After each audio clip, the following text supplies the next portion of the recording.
Arrow India का ये आयोजन आज नए भारत की नई अप्रोच को भी रिफ्लेक्ट करता है। एक समय था जब इसे केवल एक शो या एक प्रकार से सेल्फ टू इंडिया की एक विंडो भर माना जाता था। बीते वर्षों में देश ने इस परसेप्शन को भी बदला है।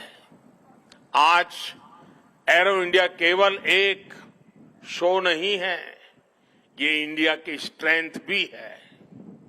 आज ये इंडियन डिफेंस इंडस्ट्री के स्कोप को भी फोकस करता और सेल्फ कॉन्फिडेंस को भी फोकस करता है। ऐसा इसलिए क्योंकि आज दुनिया की डिफेंस कंपनियों के लिए भारत केवल एक मार्केट ही नहीं है, भारत आज एक पोटेंशियल डिफेंस पार्टनर भी है। ये पार्टनरशिप उन देशों के साथ भी है जो डिफेंस सेक्टर में काफी आगे हैं, जो देश अपनी रक्षा जरूरतों के लिए एक भरोसेमंद साथी तलाश रहे हैं। भारत उनके लिए भी एक बेहतर पार्टनर बनकर आज उभर रहा है। हमारी टेक्नोलॉजी इन देशों के लिए कॉस्ट इफेक्टिव भी है और क्रेडिबल भी है। हमारे यहां बेस्ट इनोवेशन भी मिलेगा और ऑनेस्ट इंटेंट भी आपके सामने मौजूद है। साथियों, हमारे यहां कहा जाता है प्रत्यक्षम किम प्रमाणम, अर्थात प्रत्यक्ष को प्रमाण की आवश्यकता नहीं होती। आज भारत की संभावनाओं का, भारत के सामर्थ्य का प्रमाण हमारी सफलताएं दे रही है।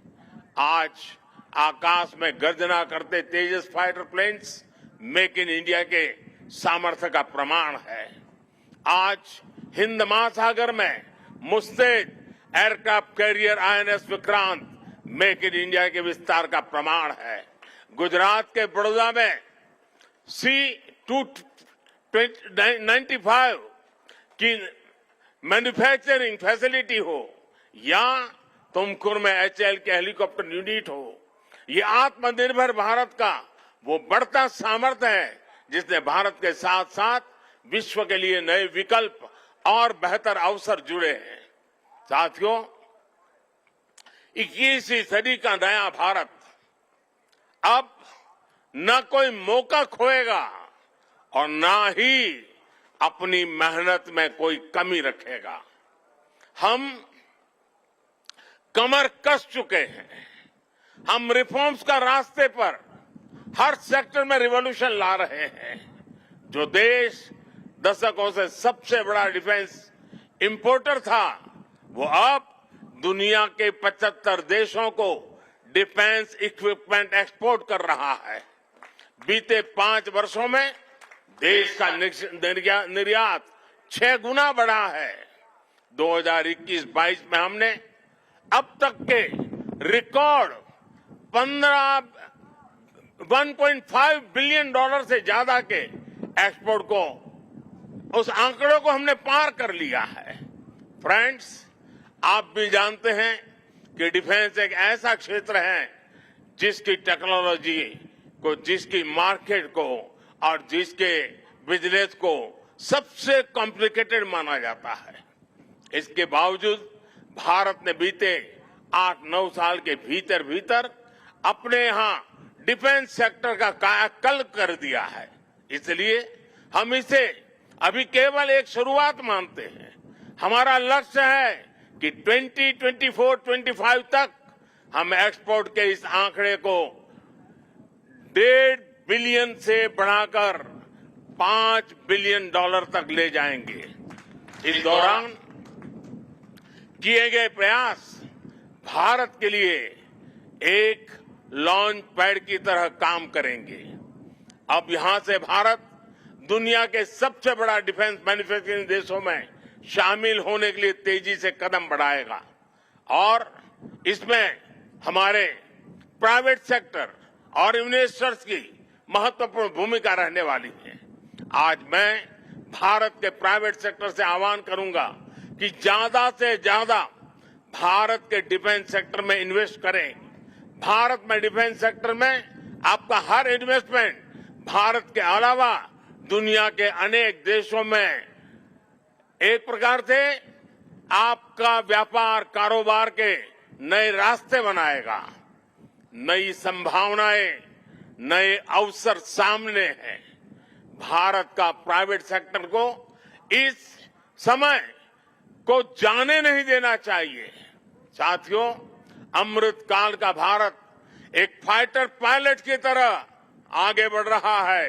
एक ऐसा देश जिससे ऊंचाइयां छूने से डर नहीं लगता, जो सबसे ऊंची उड़ान भरने के लिए उत्साहित है। आज का भारत तेज सोचता है, दूर की सोचता है और तुरंत फैसले लेता है। ठीक वैसे ही जैसे आकाश से उड़ान भरने वाला एक फाइटर पायलट करता है। और सबसे महत्वपूर्ण बात, भारत की रफ्तार चाहे जितनी तेज हो, चाहे वो कितनी भी ऊंचाई पर क्यों न हो, वो हमेशा अपनी जड़ों से जुड़ा रहता है। उसे हमेशा ग्राउंड सिचुएशन की जानकारी रहती है। यही तो हमारे पायलट भी करते हैं। एरो इंडिया की गगनभेदी गर्जना में भी भारत के रिफॉर्म, परफॉर्म और ट्रांसपोर्ट की गूंज है। आज भारत में जैसी निर्णायक सरकार है, जैसी स्थायी नीतियां हैं, नीतियों में जैसी साफ नीयत है, वो अभूतपूर्व है। हर इन्वेस्टर को भारत में बने इस सपोर्टिव माहौल का खूब लाभ उठाना चाहिए। आप भी देख रहे हैं कि ईज ऑफ डूइंग बिजनेस की दिशा में भारत में किए गए रिफॉर्म की चर्चा आज पूरी दुनिया में हो रही है। हमने ग्लोबल इन्वेस्टमेंट और इंडियन इनोवेशन के अनुकूल माहौल बनाने के लिए हमने कई कदम उठाए हैं। भारत के डिफेंस सेक्टर में फॉरेन डायरेक्ट इन्वेस्टमेंट को मंजूरी देने के नियमों को आसान बनाया गया है। अब कई सेक्टर में एफडीआई को ऑटोमेटिक रूट से मंजूरी मिली है। हमने उद्योगों को लाइसेंस देने की प्रक्रिया को सरल बनाया है, उसकी वैलिडिटी बढ़ाई है, ताकि उन्हें एक ही प्रोसेस को बार बार न दोहराना पड़े। अभी 10-12 दिन पहले भारत का जो बजट आया है, उसमें मैन्युफैक्चरिंग कंपनियों को मिलने वाले टैक्स बेनिफिट को भी बढ़ाया गया है। इसका फायदा डिफेंस सेक्टर से जुड़ी कंपनियों को भी होने वाला है। साथियों, जहां डिमांड भी हो, कैपेबिलिटी भी हो और एक्सपीरियंस भी हो, नेचुरल प्रिंसिपल कहता है कि वहां इंडस्ट्री दिनों दिन और आगे बढ़ेगी। मैं आपको भरोसा दिलाता हूं कि भारत में डिफेंस सेक्टर को मजबूती देने का सिलसिला आगे और भी तेज गति से बढ़ेगा। हमें साथ मिलकर इस दिशा में आगे बढ़ना है। मुझे विश्वास है आने वाले समय में हम एरो इंडिया के और भी भव्य और शानदार आयोजन के गवाह बनेंगे। इसी के साथ आप सभी का एक बार फिर बहुत बहुत धन्यवाद करता हूं और आप सबको अनेक अनेक शुभकामनाएं देता हूं। भारत माता की जय।